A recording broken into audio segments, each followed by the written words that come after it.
man. We got the GOAT himself, man. Mike Vick. Mike Vick in the building, man. Late night, man. My bro. Huh? Y'all show after dark. Yeah, after dark, man. Just like BET Uncut. Man, quit playing. Hey, y'all remember BET Uncut? BET Uncut. I remember BET Uncut. It was good though. Yeah, man. What's good, big man? Hey, man, pleasure to actually meet you, brother. I've heard a lot. I mean, obviously, I know a lot about you, but growing up with Terrell, you know what I mean? It's a pretty cool moment right now, man. Yeah. Likewise, man. Thanks for having me on. I'm gonna just say your background amazing.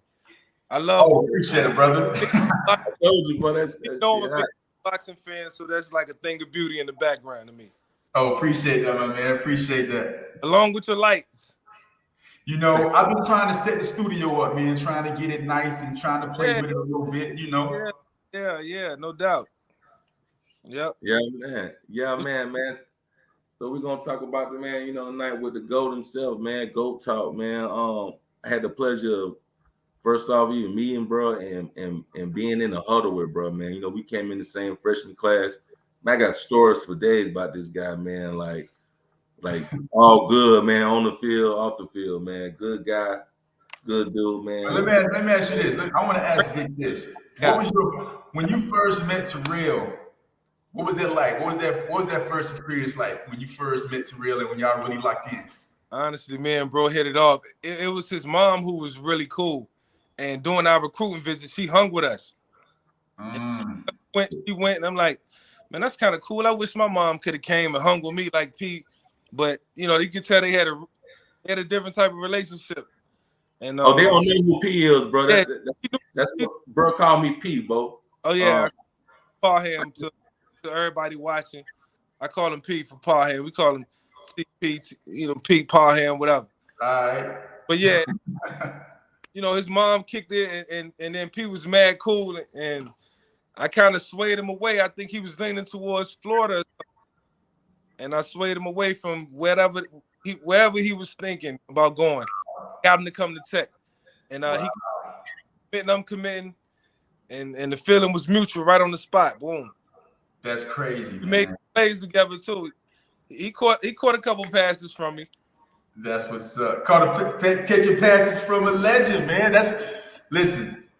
Terrell in high school, man, he was 2 grades. He was two grades ahead of me, man. And this dude was a beast. I'm talking about I seen the highlights. I seen the goodness. Yeah. He just needed the ball in his hands. That's all. Yeah.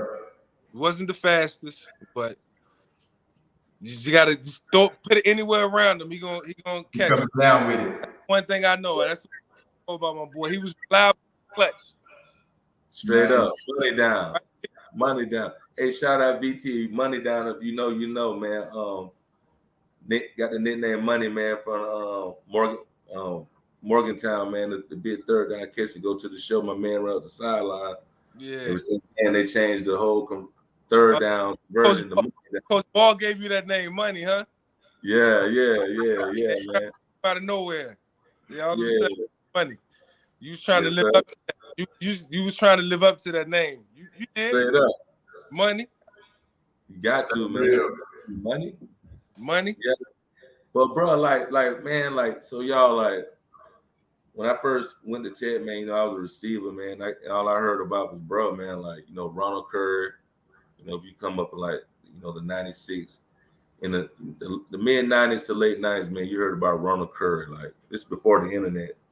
Yeah. And one player in the country, man. And then I just remember everybody was like, yo, we got Mike. You know what I'm saying? Damn, Ronald Curry. Hey, no. Hey, look, love Ronald Curry. Shout out Ronald Curry. I'm just saying. Yeah. Ron was. Sometimes you just got to pick a sport, man. Unless you like a Deion Sanders, #1 player in high school in basketball, football. I wish I could have played basketball. I love playing quarterback, but I always wanted to be a point guard. I'm just being. You can pass the rock, Mike?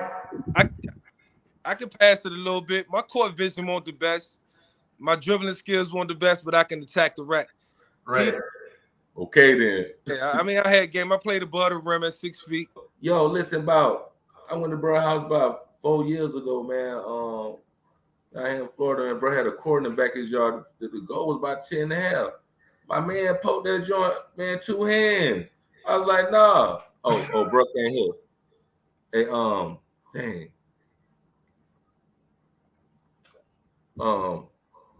He can't hear, bro. You can't hear? Nah. Hold on.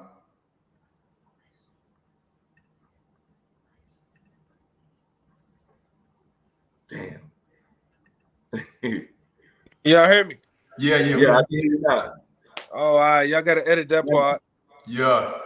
I got phone calls coming through. Like, Oh man. you know what it is? The day don't stop. Right. 4 hours. Yeah, nah, man, real talk, man. Like, man, bro, about 39, man. My man poked a 10 and a half foot goal, man. Like, drop stepped on him. I was like, dog, you still doing that? Gosh, Yeah. dog, man. What age? Real. What age was that? Huh? 2 years. What It age? was, When he dunked that? man, about 39. Yeah, like 2 That's years ago. impressive. Yeah, a couple Like years ago. 3 years ago. But now, that's not the case. I can't do it. I got my goal outside on 9 feet. I'm banging like I always wanted to. Right. Drop stepping, windmilling, glide, Right. all that. But now, bro, we're gonna get straight into it, bro. Like, I know everybody want to know, like, real GOAT talk, athlete talk, inside the huddle type of talk, man. Like, yo, when did the game like slow down for you? Dang, did we lose bro again? Yeah. Hold on.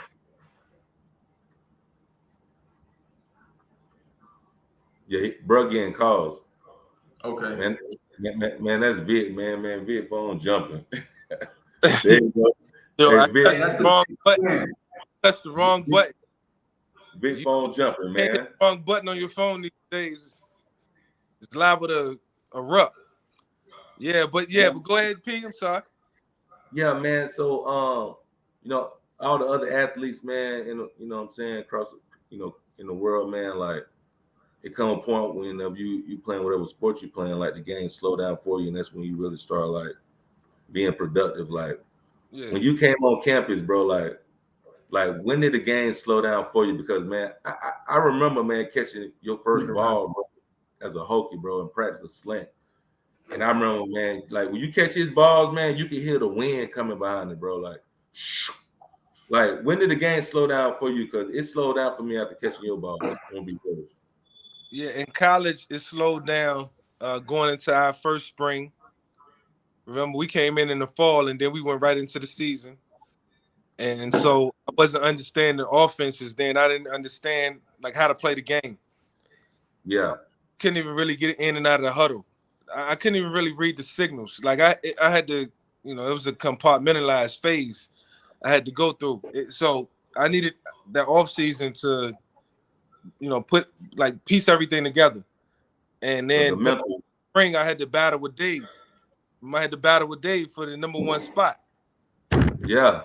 It took 2 weeks, but the game slowed down because the game actually clicked for me in like December of our freshman year.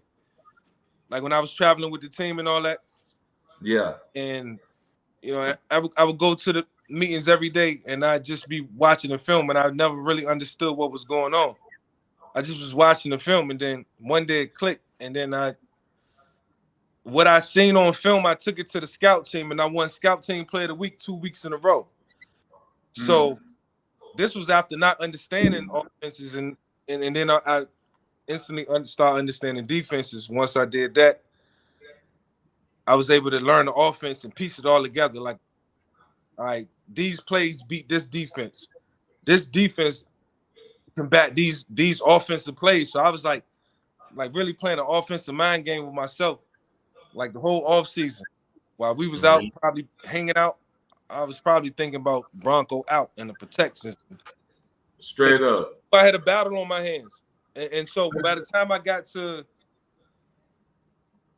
like the reintroduction phase, because we always took the offense and started from day one. Like whether you start in the fall or the spring, when everything is when you introduce it, you start from day one. So to hear it all again, it was like I got it. I heard this before. I'm ready to get to the field and do it. And once I got to the field, everything was like what I envisioned it to be. So it just slowed down in my mind. And boom, like 2 weeks. And I love Dave. Dave, my shout out to Dave. Dave, I love Dave. That's my brother. Shout out Dave Mike. I needed that number one spot. Hey, Mike, let me ask you this. Coming from high school, going to VTech, what was that experience like as far as the game itself? Like high school, you're dominating, boom, you just doing your thing, no one can stop you. When you actually stepped on that field for the first time, you got on the center for the first time, like how different was it and how long did it take you to like adjust to it? Like, what was that moment like? Yeah, I instantly noticed the speed. And just from looking at everybody in the locker room, everybody was way more mature body-wise, physicality, right, P? Like, yeah, big. I was like these real grown men. And you know, so it was a little intimidation factor too. Like just getting there, arriving on campus and just coming, you know, you feel small. You feel like you're a freshman. So I felt that way. And then mentally in my mind, I'm not understanding what's happening from drill to drill. I'm not understanding. So, you know, it was a moment where football wasn't fun, but, you know, eventually, like just after repetition, and like I say, coming to meetings, it all like came together.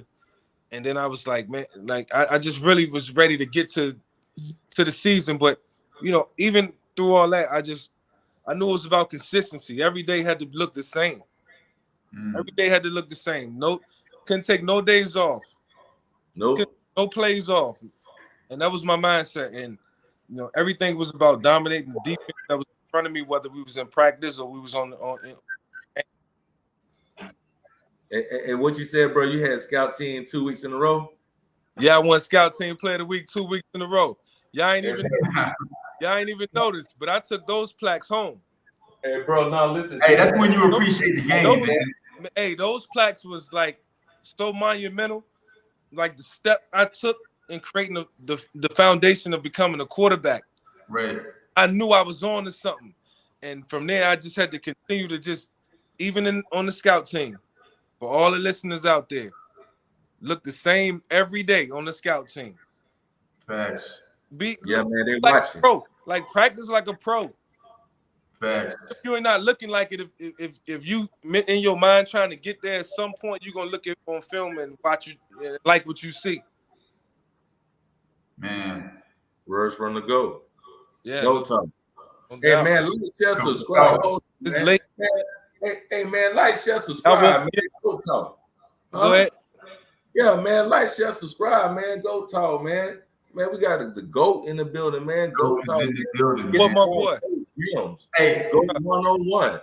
Hey man, who your GOAT of the week, bro? So far, you know, any sport right now, man. I like to do McCullers, man. The picture from the Astros with the mullet. He got a crazy breaking ball slider. My GOAT of the week, man. My GOAT of the week is Bronny James. Bronny did smash on somebody, man. Shout out Bronny. He's still smashing on people. Yes, sir. I've been hearing about him. Yeah, he's taking out. He's like his daddy. Yeah, man. He trusting the process.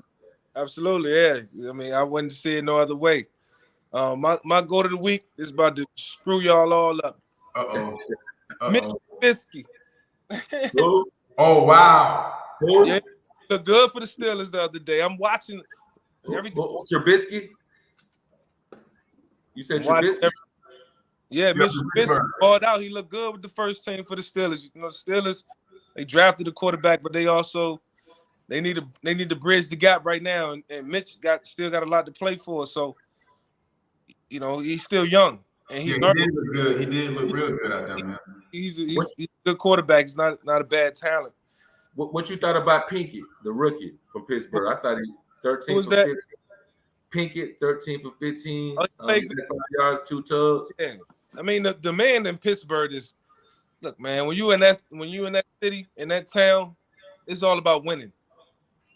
It's nothing else. It's the writing's on the wall. It's about winning. Blue collar city. I love that city. I had a chance to be there for a year, but man, it's all about them Steelers, man. You feel that when you walk in the locker room. You feel that when you walk around the town. So yeah, Right. them quarterbacks perform. If you don't perform in Pennsylvania, Pittsburgh, you got to get out of there. And Philadelphia, you got to Hey, perform bro. in Pennsylvania. Yes. Hey, bro. Would you say that other organizations like run their team different, like being in one team, or this is how they conduct things, and then you go to this team, they do things different. Like, Yeah. is it like each team kind of run their team different, huh? Like the organization. Yeah. Yeah, no doubt. I mean, no business is the same. You know that. Yeah. So I done been a part of 4 organizations, and they all like, same principles, but Yeah. might be different people who got just different, different outlooks, and their modules different. So I mean, I always try to respect that and learn as I went through that process too, because you just never know where you're gonna end up in life. Right. A lot of people that work hard to be in those positions and take them really serious.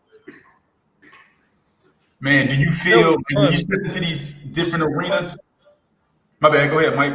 I was saying the NFL was so fun, but go ahead. I was saying when you step into these different organizations, can you feel like? I mean, it might be a stupid question, but can you feel like the whole vibe is different? Like when you go to Pittsburgh versus Philly, Yeah, Atlanta, yeah, is the vibe different with an organization from organization to organization as far as what everybody's trying to do as a collective? yeah. Any person who done been in one place for a while and then went to another place and experienced a different locker room, you feel a different energy. I mean, it takes a while to get adjusted and get accustomed to new surroundings and new people and new language, new attitudes, and it's okay. I learned to appreciate it and just kind of always be conscious of my surroundings and the things that's going on around me. But I enjoyed the experience, and I'm glad I got to experience that. I think it's great to play for one team your entire career, but any guy tell you who played in one place and when it played somewhere else, they'll say, "Look, I wouldn't change it for the world because it was worth the experience." Right. For sure. Yep. Man, that's cold, man. Listen, I want to ask you about this, man. I want to know if this bothers you when it comes to the quarterback position. What?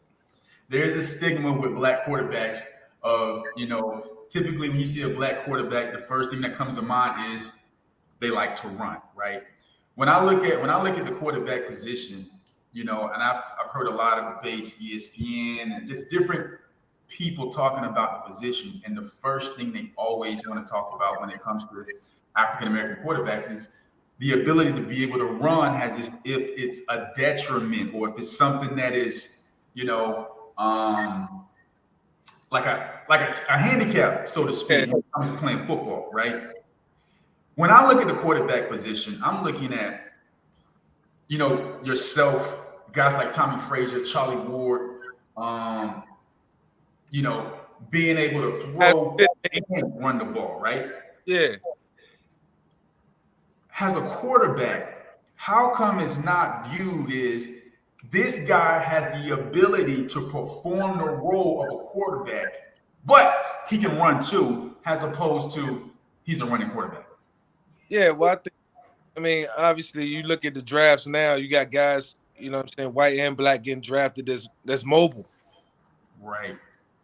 So you look around the league, just prime example, Marcus Mariota, he's dual threat quarterback for the Atlanta Falcons now. You know what I mean? So, Zach Wilson with the Jets, mobile quarterback. To me, he was like, what's the kid that played in Cleveland? The homie. Bakerfield. Wait, Johnny Manziel? Yeah. Like Johnny was crazy. Johnny was mobile. You know what I mean? Like, so I just look at Johnny winning the first round, and now guys, if you mobile, man, look, they grab you. They don't care what you look like. I know. Let me ask you this, Mike. that wasn't a thing in the past. Got to dig into the past, and I mean, obviously, it's gonna be some content to come out about that, but on a real cool note, you know what I'm saying? Like trying to put some projects together, but at the same time, man, look, it's our equal, man. The league don't. You look around the league, they don't see color, man, and it's diversity all over. Well, let me ask you this: Won't tolerate that, man. you look at the NBA right now, right? And you see guys, you see how the game has changed. Steph Curry's has changed the game. You got guys now like Trae Young. They're shooting a lot more threes. So skilled players are thriving in today's game as opposed to, further back in the NBA. When you look at football and you see how the game has evolved, right? And you have more dual threat quarterbacks. This is what I want to ask you. If Michael Vick gets drafted today, last year, who was Michael Vick in the NFL today? If you get drafted in this era right now. I mean, I think everybody can visualize what I would do. I mean, obviously, what I would want to do, I wouldn't, you got to let your talent just be, you got to let it just all kind of like, you got to let it go, obviously. But you got to be paired with the right coach, too. Facts. You can have all the skills in the world, but if your coach don't know how to use your abilities, you don't look like, you don't look like a Patrick Mahomes. You don't look like a Kyler Murray. You don't look like a Josh Allen. Like, I'm interested in how a guy like Josh Allen lost his offensive prowess with a coach, that coached him. Got a new coach, so that's the situation where I'll be watching to see if a new coordinator can step in and give him the game and help him become successful. I say all that to say is all about coaching. Coaches make players. Yeah, we there for a reason. We 75% of it, but coaches, man, they make the player what he is. Play calls are super important. They can exploit talent. Yeah, man, got to be able to use it correctly. Yeah, man, I think that's the hard part about being a college or being a high school athlete going into the college level is having that foresight to be able to see which situation is going to allow me to thrive. And sometimes you really got to just go with your gut, but sometimes it doesn't work out. Sometimes it does, but you're right. A coach, an organization that's going to be able to help you use your talent to your best ability is key, man. Yeah. Always and forever. Always and forever. We wouldn't accomplish half of the things we accomplished, Terrell, in college, if we wouldn't have had the tutelage of our coaches, the guidance. Like them keep us in line, the discipline. It was more so about the discipline, how they wanted us to, from the way we traveled all the way to, the way we would straighten up the locker room and keep the locker room. We had principles, and that was instilled through our coaches in the program. Yeah, Coach Beamer ran a real tight ship. Word. Still a lot of principles. Like he's first class program. Like if Absolutely. you made it to a Coach Beamer program, like you got some good stuff about you.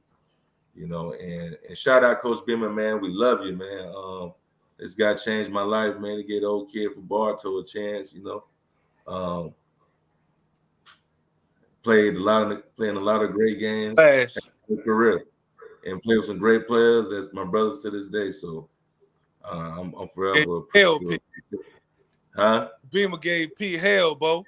Oh man, yeah. He thought he was smarter than Coach. He used to try to outsmart Coach. Had him running the stadium at 6:00 in the morning. Oh man!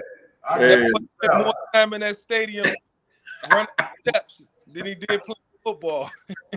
I can see it. Hey, he capping, bro. He capping. Hey, no, man. Hey, no, listen. P had Wednesday morning. They call it Wednesday morning. Meet in the stadium and just run steps to the crack of dawn. Man. Straight up. You had to run till the sun came up. Miss class? Oh, Wednesday morning list. Yeah. They calling you out too, like, So Bo, that's what I'm talking about. Discipline. You had to go to class. Right. You might not stay long, but you gotta go to class. That's interesting that you guys say that. it's interesting that you guys say that because that whole idea that when you go to big time programs, a lot of these guys don't go to class and stuff like that. And But to hear you two say I wish that I was not the case. I wish I would have sat in class, set my ass in class, and paid attention to what was going on. Listen, kid. Look, I left out. I had a 2.5 GPA. I was proud of that. I'm extremely. That was hard, Right. In our conditions. I mean, it wasn't not in a bad way, but we had a lot on our plate. We had spring ball, fall ball. We got to stay focused, and we young men. Man, let me tell you the story. But I spent that last, I would have just spent all my time, a lot more time just in my academics, trying to just expand my, my way of thinking. Hey, I want to ask you two things, Mike. First, I want to make a statement, tell a little story. Then I want to ask you what you think about the new landscape of college football. You too, Terrell.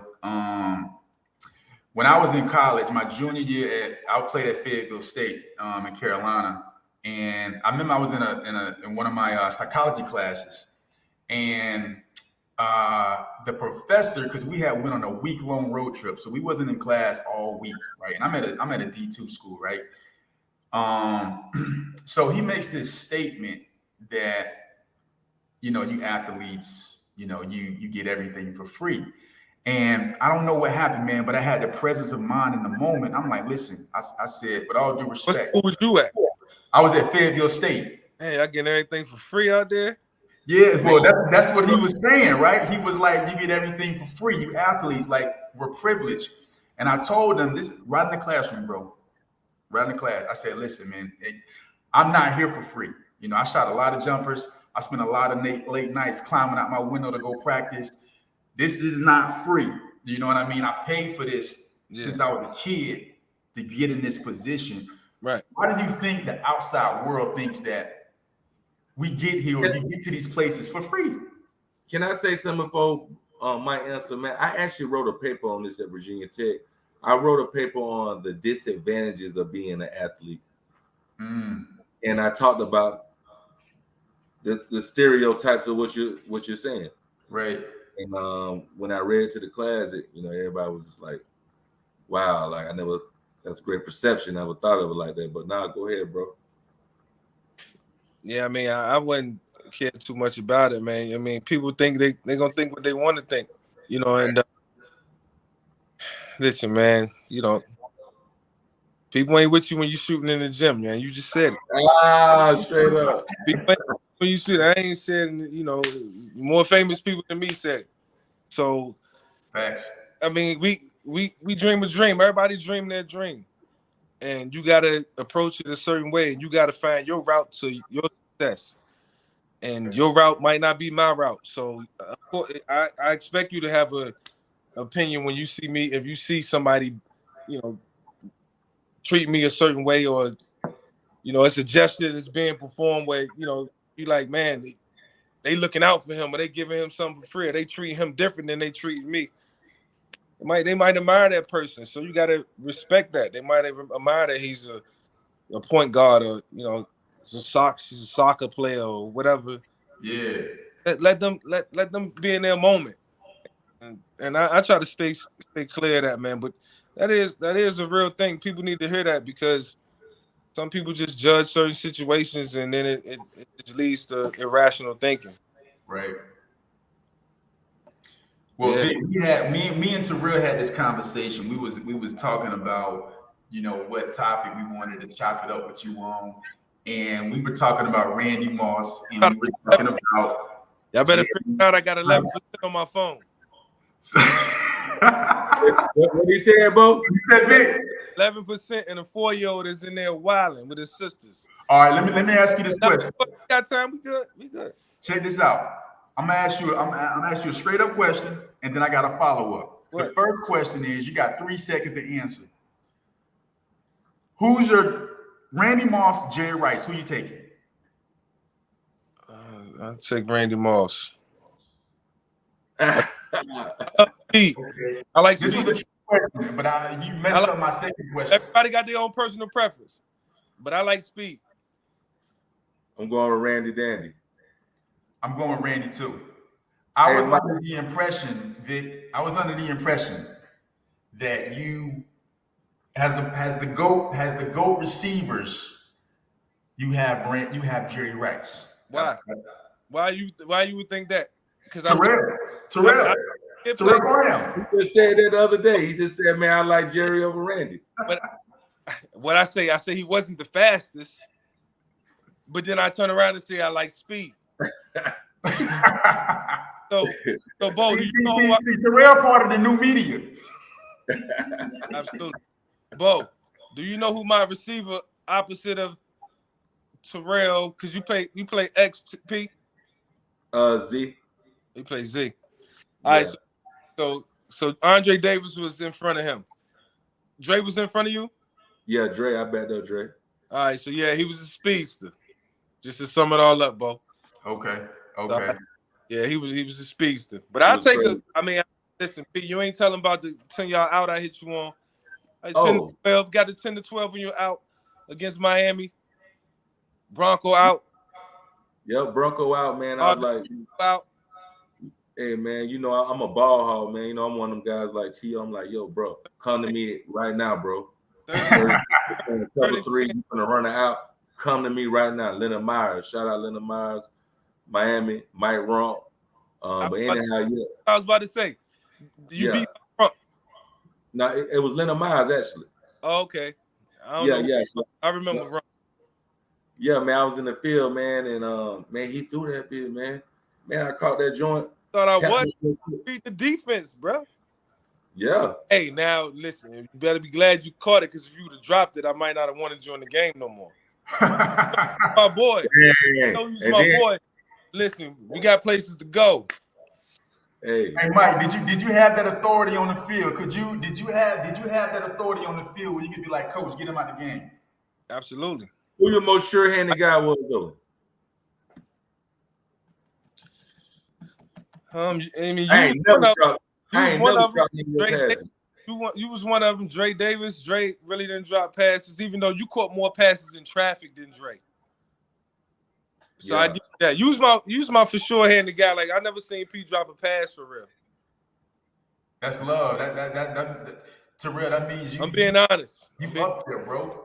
You got those golden hands. Yeah, they big. You got like 3X gloves. Oh, there. Yes, sir. Yeah. No, man, straight up, bro. Appreciate you showing up on the GOAT, man. GOAT Talk, man. You definitely you're a GOAT, man. You the first GOAT on the GOAT Talk. Man, just much respect, man, and much love to you, bro, and all the fans. Glad you on here, bro. And I'm sure Bo is too, bro. Just thank you for showing up, my man. Sure, we'll have you back on here. Listen, man. This is an honor because from what I can see, your career stats: over 22,000 passing yards, 133 touchdowns against 88 interceptions, 6,109 rushing yards, and 36 touchdowns. Number 70 on the top NFL 100 all time. This is a legend. This is a legend, man, and it was an honor and privilege to have you on Go Talk. Thank you, man. Means a lot. Hey, look, man, y'all caught me in the wee hours of the night. It's about 43. P know when to catch me. Thanks for having me on, man. It was good. Bring me back. Yes, sir. Yes, sir. Absolutely. Thank you, man. Thank you, bro. Yep. Peace. Go Talk. Like, share, subscribe. For sure.